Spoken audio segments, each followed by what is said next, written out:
Previously on A Sharp Decline. But who knows? This supposed conclusion could give the series the big send-off it always deserved. One could argue that perhaps the third time's the charm. That was perfect. You felt it, right? I definitely felt definitely the evil? feel it. My long COVID lungs definitely, yes, feel it. Welcome, everybody, to another Sharp Decline wrap-up. We're here to rage about Halloween. Halloween Ends, especially, like a lot of the internet. Is this the worst Halloween movie? It might be, honestly. While we're talking Halloween and Halloween Ends, we're going to be playing this super sick Halloween game made by just a couple people, Martin Fernandez and Damian Gonzalez. Shout out to you guys. Yeah, we're going to give it a shot. And it's also sick, yet there's also part 2. And so I think we're probably going to check that out as well. We didn't have too many notes about the earlier stuff just because there's so many of them.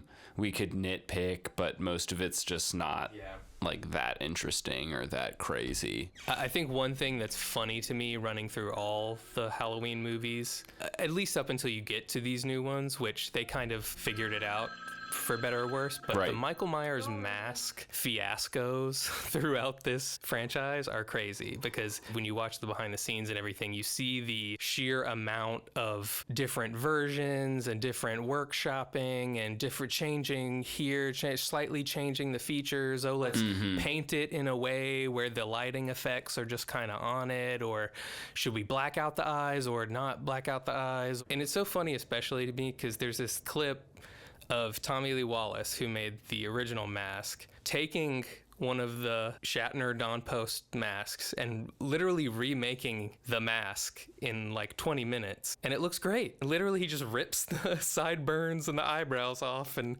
spray paints it. Come on, Timothy. It's time for bed. Whoa. My man's running for it. He said, bitch. So much like I suggested the JP video, you suggested the Halloween video because you're a much bigger Halloween fan than I. And so when you said which is the worst mask, in your opinion, I realized that I finally have to come clean and realize that I don't really notice it. No, notice what? The differences? Yeah, until you really said something, I don't... Really? Well, yeah, sometimes I'm like, it looks shitty, but not enough to be like, oh, the differences in the masks between... Like, if you... Like, you've... Over the course of making these, you've been like, oh, the mask in Halloween 6, and I'm like, I don't know what that... In 4. Well, any. I only do now just because we've talked about it so much, and I keep referring to it as the Ted Danson mask. Oh, shit. No. What? Somebody tried the handle. Oh, shit. Dude, fuck, man. I'm bad with shit. I'm bad with games like this. Like, even if I know exactly what's gonna happen, I don't like this. Yeah, I mean, I didn't notice the masks as much, but the one thing that I definitely did notice was the insane subplot in H2O with LL Cool J working on his novel. 2 tumultuous, round, melon breasts. Oh, Jesus fucking Christ! Jesus! Ah! What is happening? What is happening? No. Oh, the power went out. No. I'm supposed to go to the basement. It says restore the power from the basement. Where the fuck is the basement? Stop it! Oh my god! What? What is happening? What is happening? What? Oh, it's Tommy. Oh my god. You little piece of shit. You little piece of shit. I mean, speaking of a movie that just fucking knows how to murder the tone, time and time again. I mean... It's just getting slashed and hacked up. And of course, I'm talking about Halloween Resurrection. Yes. I was so excited to get to this one. I've seen the first 2 Halloween movies and maybe another one at some point, but I you know, not really. But this one I was so stoked to get to because Busta Rhymes is in it, and I was a huge Busta Rhymes fan growing up, and so I was just like, oh, this will be great, you know, it's Busta Rhymes in his heyday, it'll be so much fun. Yeah. And then it just sucks, and he sucks in it. What? Like, it's not even like funny bad, it's just it is funny bad, but he's just like, you know, tone breaking and just shatters any hope of getting a scary movie. God, everybody's dead. But they also kind of like turned him into the protagonist by the end of the movie. Sarah, or whatever her name is, she's getting rescued by Busta Rhymes. He's literally like carrying her out of the burning shack. He's giving the big speech at the end to the media and is like, come on, Sarah, let's go. Freddy's a legend, dude. It's just like, oh, this is a Freddy movie. Why didn't he get a spinoff if everybody loved him so much? Fuck. That's what I'm wondering. Feel this. No, I mean, it sucks because, like, I mean, you've already got fucking poor man's Brittany Murphy. And can we talk about the fact that the fucking, whatever the online relationship that's going on is that she seems like she's like 20 something. And he seems like he's 13. Yeah. Yeah. I don't know what that is. I don't know what's going on there. You told her you're a graduate student? But yeah, so there's like, it sucks. There's no refuge in that movie. It's just everybody's kind of a letdown, unfortunately. Talk about a letdown. Can we talk about that shot of Michael Myers lowering himself down? One-armed. The one-armed reverse chin-up. Which is a callback. Remember? Because he does that in H2O for the first time. Yes, that's right. He drops down behind Laurie, and there's an amazing shot. We were saying just the control. Yeah. The man as he has. comes down, yeah. Yeah, just fucking yoked, dude. But yeah, he brings it back for Resurrection. He was like, I know y'all thought that was hot. Here we go again. Can you imagine that in the zombie? We'll open these just so early it's easier to hide later. You can already see where that's going. Speaking of zombie, Addison wanted us to preface that it's fine if you love the Rob Zombie Halloween movies. I guess I'll personally just say we probably just have opposite taste in movies because holy fucking shit, I hate those movies. I feel like someone who likes the first Halloween and someone who likes the Rob Zombie Halloweens have opposite taste in movies. You know what I mean? Yes, I 100% agree. That's never made sense to me. The appeal of Rob Zombie movies in general. I hate his artistic vision. We kind of touched on it, but you know, be it films, be it music, he's one note, and that note is the brown note. I end up in a pool of my own feces every single time. Looking around, making my way downtown. Making my way downstairs, looking for a key. Looking for a key to get the thing. We were kind of joking. He's like the Aaron Sorkin of schlock. Like, all of these characters talk the exact same way, which is just like aggressively disgusting. Yeah, at all times. They don't know how to write separate characters. Every character ends up sounding like the writer. Exactly. And that's why we were like joking that there's two characters or two types of characters in a Rob Zombie movie. Rob Zombie and Sherry Moon Zombie. If it's not someone who looks or acts like Rob Zombie, they're played by Sherry Moon Zombie. If I could kill you and all your friends, do you think Halloween would end? You know, I'll kill 1,000 more if I could just stab you. Oh, Jesus Christ. Okay. Yeah, no. I think especially when you think about it, like when you watch, especially like 6, H2O, Resurrection, like those are like really goofy movies. Cookie woman. Cookie woman. And then you just hit those and you're like, whoa, hard left turn on tone. And I was just saying that it really reminds me of this great joke by Nikki Glazer that she said about Rob Riggle. I want to thank you so much for fighting the war against terrorism and subtlety. You know, what's the point of reading between the lines if I could just bash you over the fucking head with it, you know? I don't want to do this, dude. Gotta go in the basement. Oh, great. Go in the basement. Dude, there's no way he's not down here. Yeah, I was saying this would be like a Guantanamo.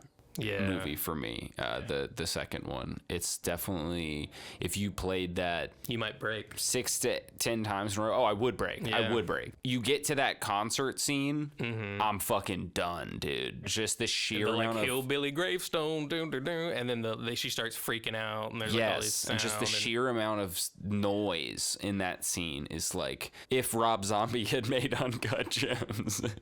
Oh wait. Oh, you turned the power on. Hooray. I turned some power on. Is it? Let's see.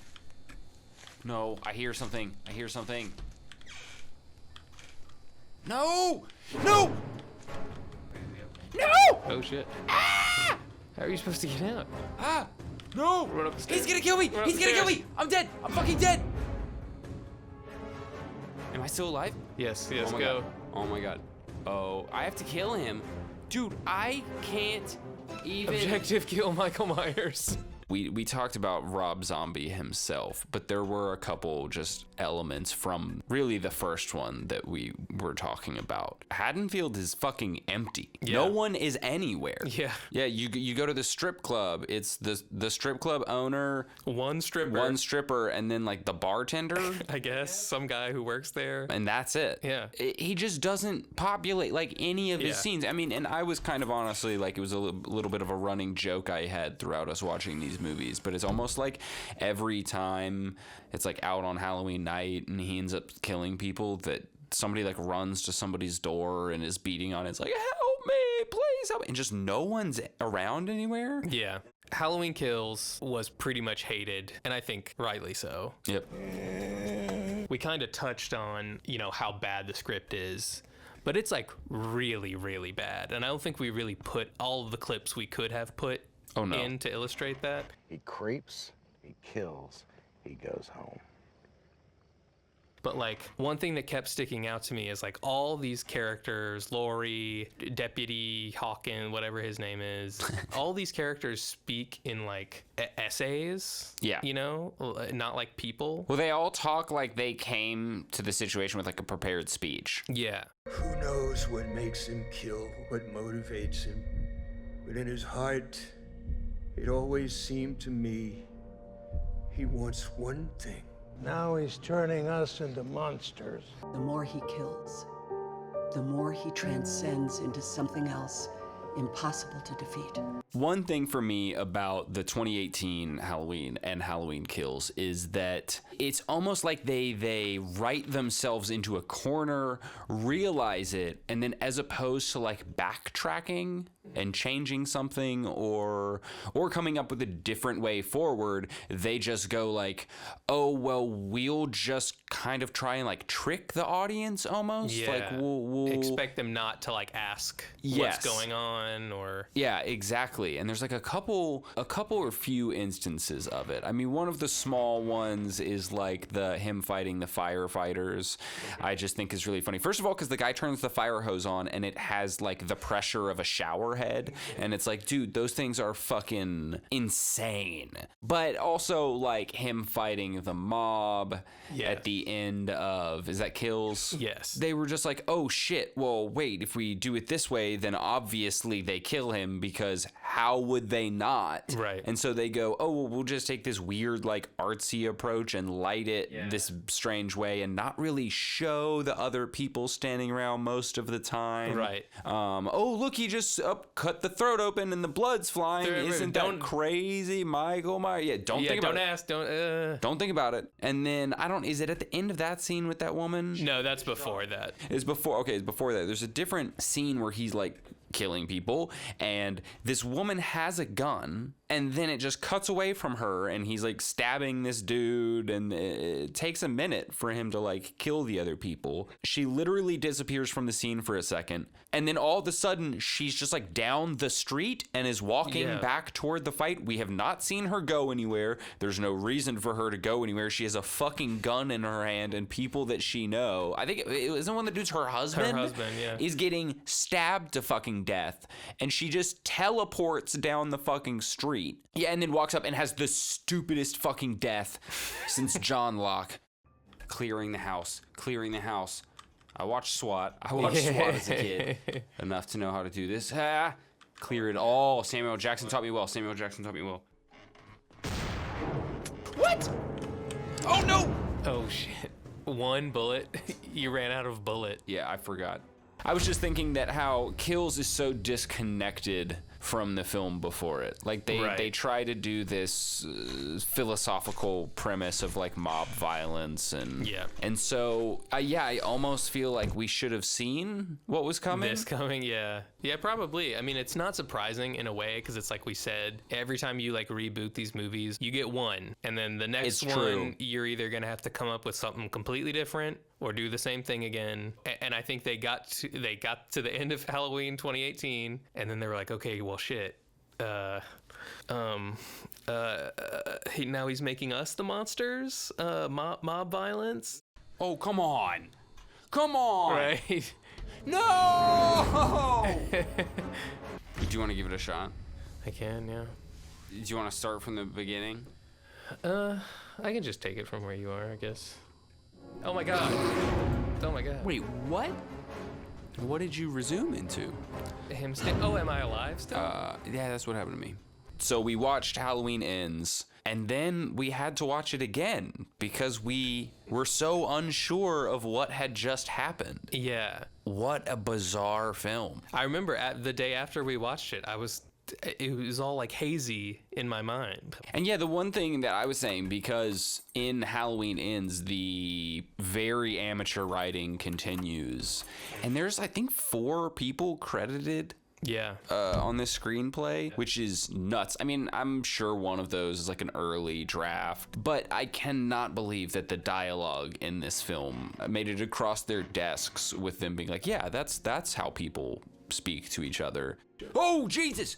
Cap him! Come on! No, back up! You gotta hit art! You're gonna have to hit art. Go into the room. You have a better line of sight on him. No, get rid.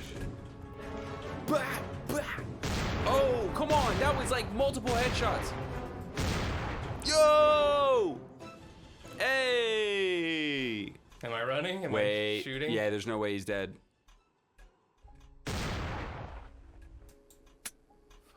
Find some. Oh, fuck. No! Come on! He's getting back Come up. on! Oh my god. Ah! What? He can't get through the door. Is it because I'm standing right in front of you? Maybe so. Can you get out? Oh! So, it's similar to Halloween Kills. Halloween Ends, Michael Myers is a kind of a side character, essentially. And so we start with, as you said, this character, Corey Cunningham, who's going to babysit this kid, and just the kid's like a piece of shit. He calls him an ugly ass boy. I don't believe you like pretending to be best friends with an ugly ass boy babysitter. He's supposed to say ugly ass boy babysitter. An ugly ass boy babysitter. So then he like plays a prank on Corey, and it gets out of hand. For some reason, Corey starts having like a fucking panic attack. We don't know why. Yeah, he's in the attic for like 2 seconds, and he's like, and it's like a big attic too. It's not like he's like locked in a little fucking closet. And then he's like freaking the fuck out, and he starts kicking at the door, and he fucking kicks it open and launches this child over the balcony, I get over the banister. Over the railing, and he goes, I guess it's probably like 3 stories, so I get like 25, 30 feet or something, and just dies on impact in front of his parents, because of course the timing is so that they walk in and hear Corey go, I'm gonna fucking kill you, and then watch their son die in front of them. So that's how the movie begins. It's pretty representative of what you're gonna get. It is, and it's nice because it's paired with the next scene, which is exactly what you're gonna get for the rest of the movie, which is really sloppy exposition. Love it. Because it's not LL Cool J writing a book this time. Oh no. It's Laurie Strode. It's Laurie Strode herself. And what is she writing? She's writing a memoir that she has lovingly entitled Stalkers, Saviors, and Samhain. Samhain. Boo. Boo. Not a New York Times bestseller. That's a lame ass name. Oh, Jesus. Yeah. If you want to try it again. What do you think? Give it one more shot. Why not? So we turn the lights on. Okay, so... Oh, Jesus! No! Why? I can't close this? Oh, I can't close this. Fuck you, Michael. Eat my dick. Open all those doors. Well, Laurie's character is very strange when we kind of are reintroduced to her in this movie, which I think is like, what, 4 years later, I think at this point, from Halloween Kills. And she's writing this book, so she's in this weird contemplative space, but she's like getting everything out, like, oh, this is my story. But she's also like a fucking, what do they call them? Like ambulance chasers? Yeah, she's like driving around to every crime scene that happens in Haddonfield and like, fucking okay. weird. So fucking weird. I don't care. Well, okay, are you writing your book and getting it, you know, are you done or are you fucking still a freak? Are you finished or are you done? This brings up a big problem for me because I was thinking about in Halloween 2018 how it doesn't really make sense if you get rid of Halloween 2. It doesn't make sense why she's so paranoid. Exactly. And why the town's so paranoid. She's been paranoid for 40 years while he's been locked up. Then he gets out, kills a ton more people, fulfills all her worst fears and nightmares. Yep. And now that he's been missing for 4 years, just on the loose, she's like moved on. Yeah. Now's the time to move on, not when he's been in prison for 40 years. Yeah, no, not the 40-year interim. But you also kind of pointed out, like, why does he even disappear at the end of Kills? Yeah, he beats off the mob. But single-handedly. He beats off the mob? Yes. Kills everybody in this mob and then just goes into hiding for 4 years. We later find out where he's hiding, and that makes it even stranger. Alligator in the sewer, man.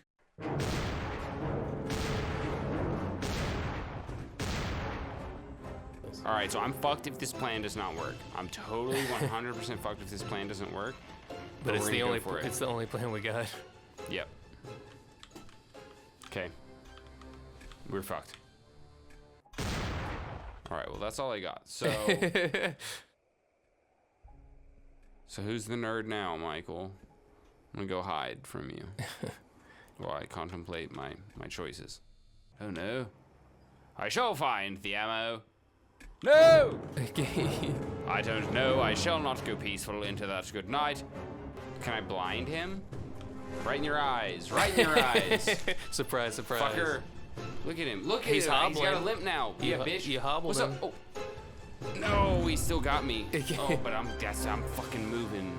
Oh. How's that door locked? Wait. It's this one. Come on. Yeah. Oh, shit. He's gone supernatural. He's full supernatural now. Yeah, we might give this part 2 a try now and see what that's hitting for.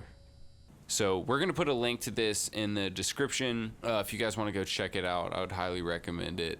That was another thing. When we first are introduced to Corey, we couldn't really figure out if he's supposed to be like kind of creepy, but he is when we kind of catch back up with him. And I don't know if he's creepy, but he is a bitch. Because homie's getting bullied by fucking band kids from high school. And he's like 25, 24. In their fucking band uniforms. And they're just like hopping out of the convertible, just like, buy us beer, nerd, or we're gonna fucking push you into the ice machine.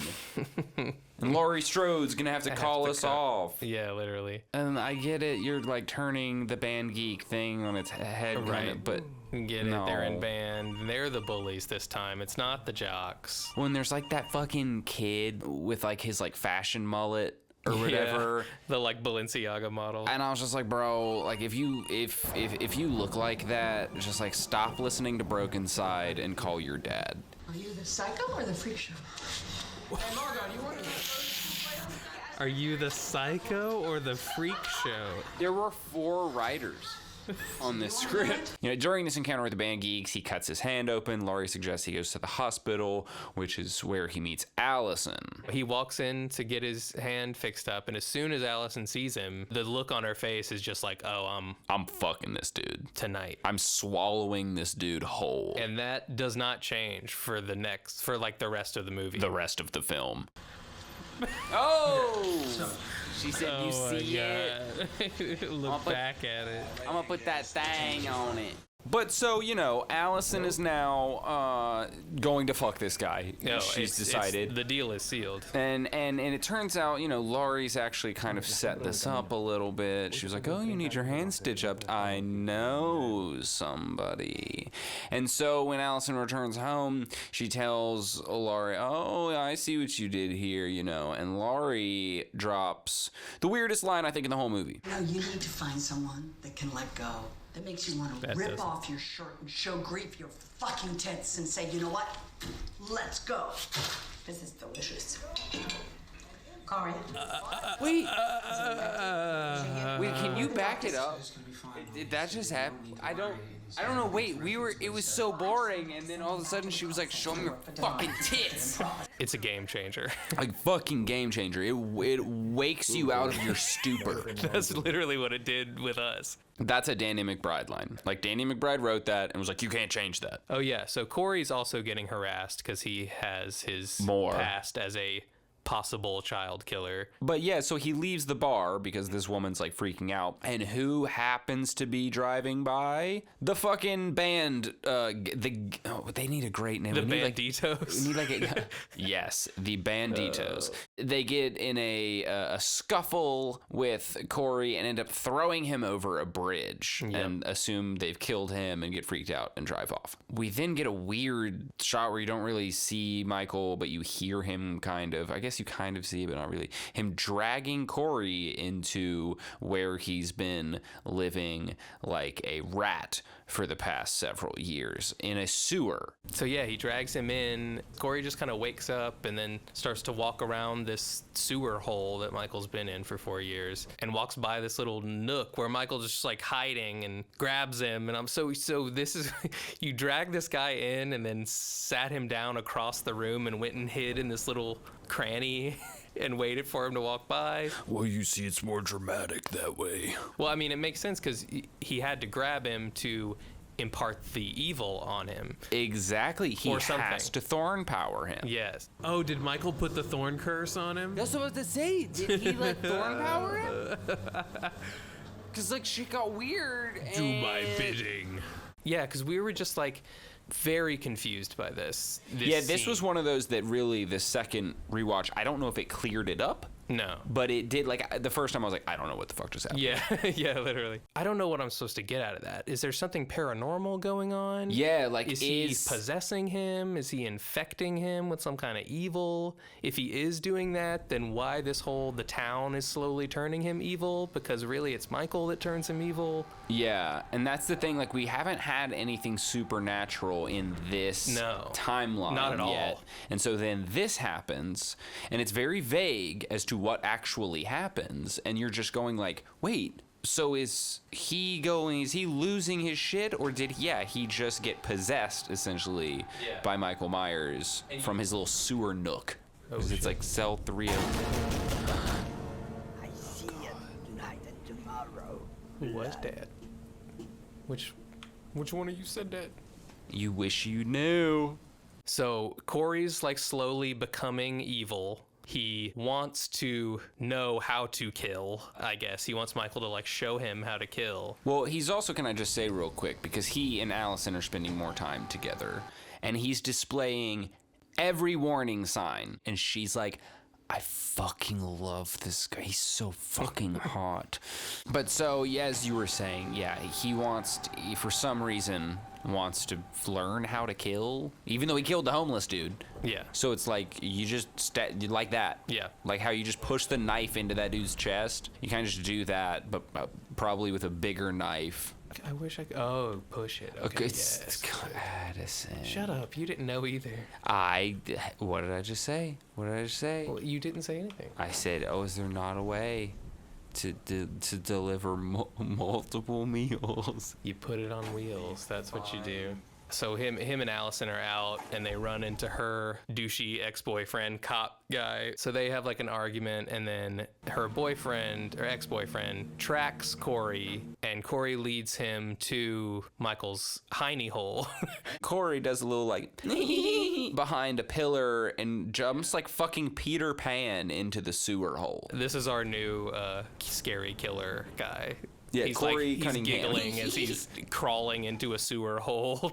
And yeah, for some reason, the ex-boyfriend follows him in. He's like, this seems like a great idea. This dude just gleefully jumped into a sewer hole. Let me go see what this is about. Let me clamber in here and just do a little investigation. So he goes in. It's Michael, really, who attacks him first. And so he kind of gets him down, but Michael is like really weak now for some reason. And then Corey's like, get up!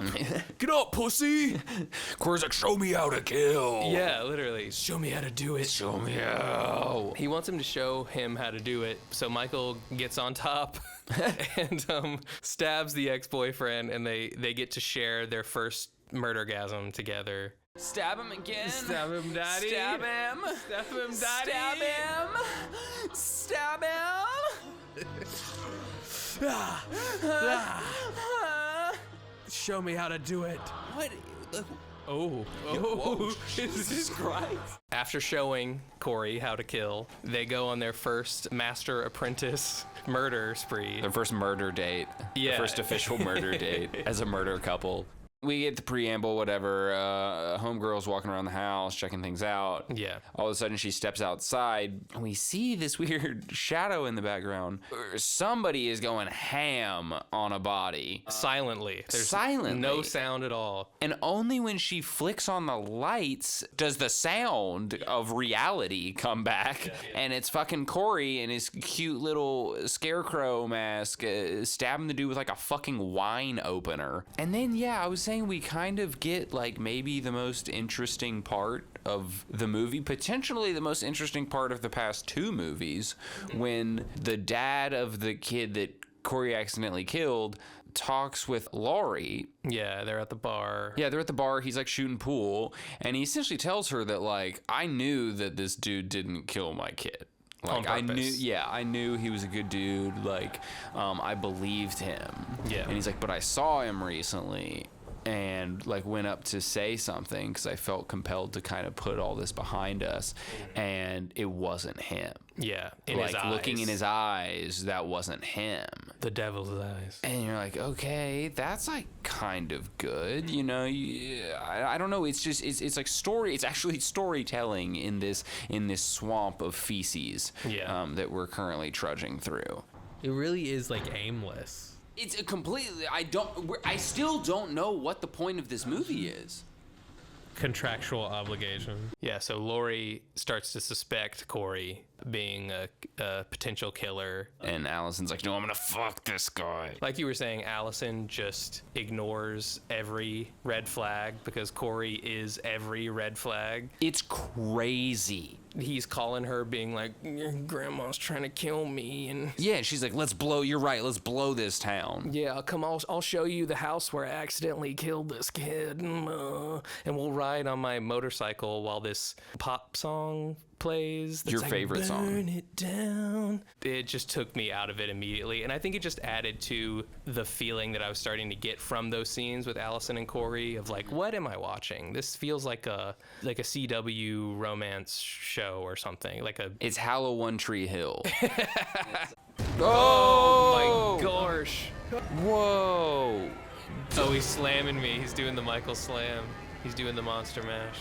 And then we get probably my favorite scene. Corey goes back to the hiney hole and just proceeds to like fight Michael, but like not wrestle. I don't know. Like what they're that just is. kind of like pushing each other back and forth, like and then falling down and like and Corey's like talking shit. And he's like, "You're just an old man with a mask." Yeah, and so he like rips the mask off him and takes it for himself. And this is again where I'm confused. I don't know if Corey's evil, if he was possessed, and now like the thorn power, he's fully thorned. He's drained the thorn from Michael, right? And Michael can no longer thorn. Yeah. But it is fucking hilarious because the way they shoot it, they just shoot it like from the sewer mouth hole or whatever, and then they kind of disappear off to the sides a couple times. I don't know. It was just fucking great. And at this point, I needed something to bring me back into this movie, and that's what did it. Oh, his masks. Look at that. It is zombie. Oh, zombie! A little zombie action on it. A little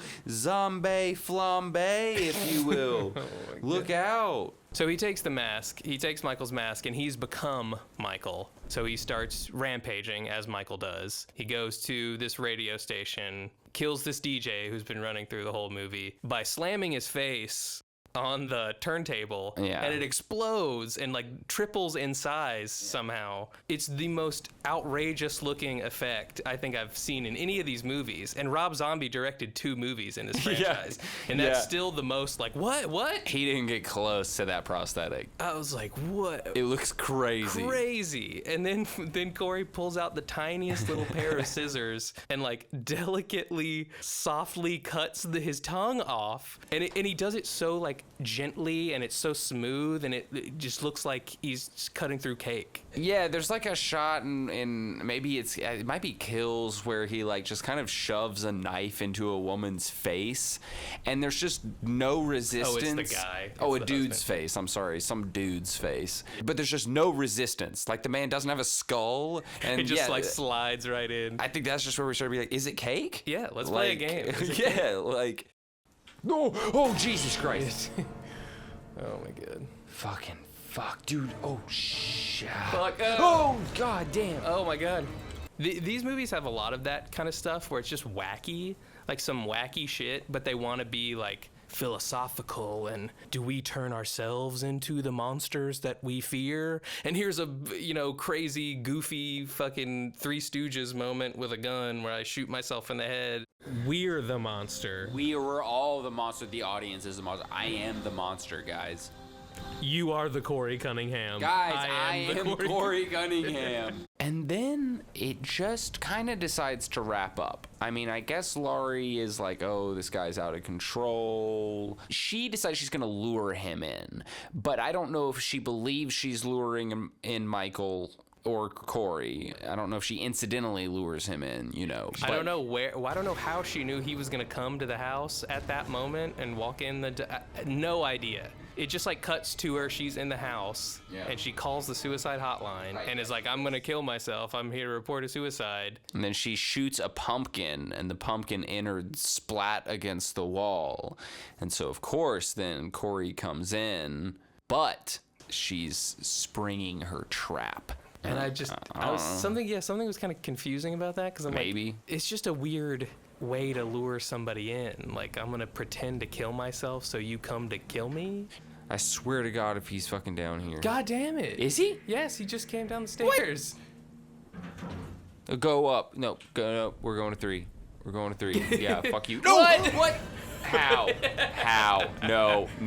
Oh, come on. She kind of faces off with Corey, and then Corey's had this strange thing going for the past 20 minutes of the film or so, where we're referring to Allison. He's like, if I can't have her, no one will. Yeah. But he does that during this encounter where they've been fighting, he and Laurie, and then he just like stabs himself in the neck. And just as Laurie's pulling the knife out and holding the bloody knife above his body, who walks in but Allison, and sees her grandmother standing over his body with the bloody knife. And Laurie doesn't say, I didn't kill him. She actually never says it. For the rest of the film. So Allison is like, oh, I can't believe you killed him. And she leaves. And then Michael shows up to the house, I guess to get the mask back. Yeah, because the thorn don't stop, baby. So he puts his mask back on. He's getting his mojo back. Yeah. Are we going to squeeze it? Are we going to squeeze it or are we going to slam it? Squeeze Bop it or slam it. Slam it. Bop it. Squeeze it. Squeeze it. Twist it. Pull it. Snap it. And Laurie's still in the house. Michael pops out. And they start he fighting. Again like slams her face into a cabinet. Yep. Yep. And I said at a point, I was like, yo, this is like a 75-year-old woman. He's like thrown her against multiple surfaces. He's like bashed her head against things. And she's like still going. Trucking. So they're duking it out. Michael and Laurie are having their big final battle. Their final battle. Guys. People. Final battle. Please just buy the ticket. Yes, final battle. You want to give it a shot? I Give it guess. a shot. Yeah, man. Yeah. She pins Michael down with some knives through the hands. Then tips over a refrigerator. Just for good measure. To pin his legs down. Yeah. It's just, again, wacky. It's like physical comedy. Allison comes back to deal the death blow. Yeah, after having like stormed out of the fucking house. Being like, oh my God, you just killed my boyfriend. So within like 30 minutes, she pops she back was just up like, maybe she didn't. You know I should what? go back and apologize. And again, Laurie didn't say I didn't do it. Nope. And like you said, does not. We don't get resolution to that. Yeah. But we do get the weirdest resolution to this saga that you possibly could have imagined, because they strap Michael, I think, on top of the car and then have like a fucking procession through Haddonfield and everyone's joining. Yeah. And at one point there's like a line of like 100 cars. Stop. They are not doing a parade of Michael Myers' body before they draw and quarter him via sedan. And they go to the automobile repair shop that Corey Cunningham worked at, and they proceed to fucking throw Michael Myers' body in like a car grinder. And of course, Laurie has to have her last like little speech moment. Her monologue. Yeah, because we don't fully understand what's happening in the film. And then, we get like a very saga ending shot of Michael being consumed by the car grinder. He is fucking dead. They're just gonna reboot it at this point. In a few years, we're just gonna get another. You think they're gonna? All of these movies can have definitive deaths, and that hasn't stopped them before. Like, maybe that wasn't Michael. Yeah, that was just a dude living in the sewer, to be fair. Yeah. We don't even know. True. It feels like Blumhouse was like leave it open to another one, but also maybe make it so you could interpret it if we don't end up doing another one. This really was the end. And so it's like we're getting more excerpts from Laurie's book, which seem very final, but also could be interpreted to where this could be starting again. And Allison is leaving Haddonfield to go start a new life somewhere, and we almost get this feeling that perhaps it could revolve around her somehow. And I just pray that it doesn't. Is he gonna throw me into the Transformer? That's one of his signature moves. Oh yeah, here we go. They start with kind of essentially classic Halloween. You know, Michael Myers comes back, they do their stabby business, whatever. Then we do the weird mob justice, and then we do this thing that seems like it should have been starting something new, and then it all of a sudden shuts itself down. Yeah. And is like, things are crazy. And like really one of the only, I mean, obviously besides like our main characters, like one of the only through lines that is in Halloween Ends from the past two films is the amazing child actor from Halloween 2018. I know you talking about smoking weed. Don't lie to me. That's against the rules. I'm telling my mom. Brought him back for one shot. Didn't give him any lines. Literally my favorite character in any of these movies. Absolutely. And she was my #1 main best babysitter. Yeah, we're gonna go. Should have had way more of a central role. I care about him 10 times more than Corey Cunningham. I wouldn't be up clipping my nasty ass toenails. I think all in all, it to me represents you really have explored everything. You've done Michael Myers being all these different things. You've done the supernatural. You've done just serial killer. You've done bringing Jamie Lee Curtis back.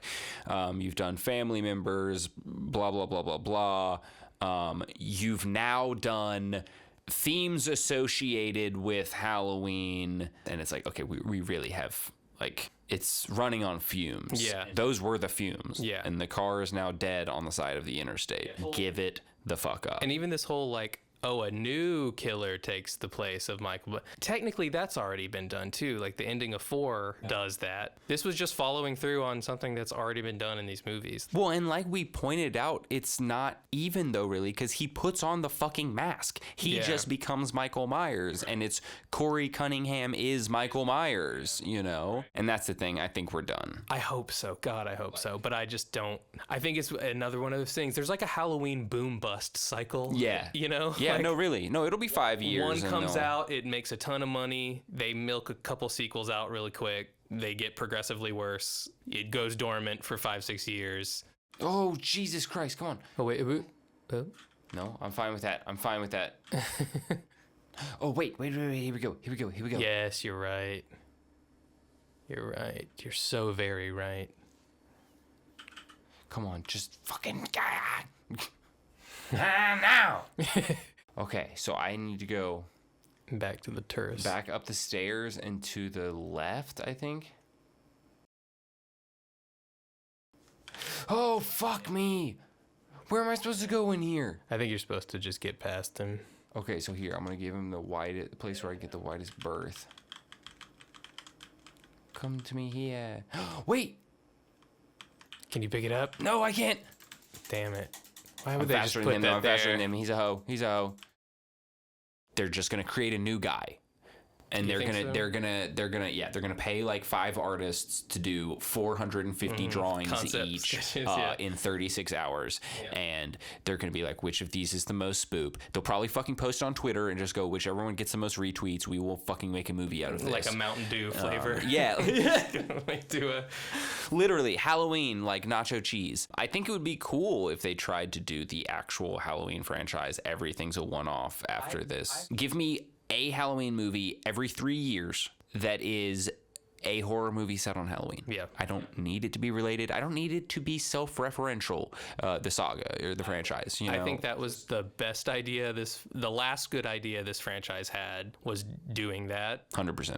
So yeah, overall, Halloween hopefully ends here. I'm skeptical, but given what we see of Hollywood / streaming services right now, I also don't believe that they will let it go. Okay. Ooh. Oh, I like this. That's nice.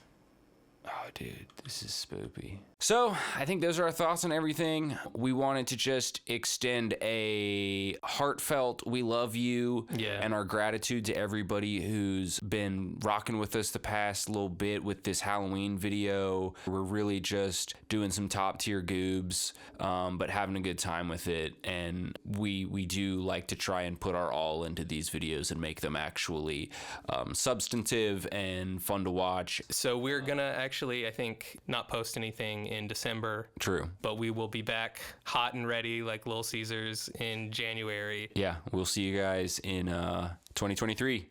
Pick up a bat from the basement. Okay, yes. Face Michael Myers. Oh, I have a fucking time limit. No, I've only got 30 seconds. Come on, idiot. Aha! Oh, that's... Bitch. Yeah, beat his ass. Yes. Now run, get out. Yeah, baby. Let's go! Oh no! No! Oh no, I got stabbed anyway. Wait, was that supposed to happen? I think so. I hope it was, because I'm going to be so pissed if I just got rocked. I think it is. Nice! Yeah. Okay, we beat the second one. I'm fuck with that. Hey, Damian Martin. Very nice. Very nice. Excellent.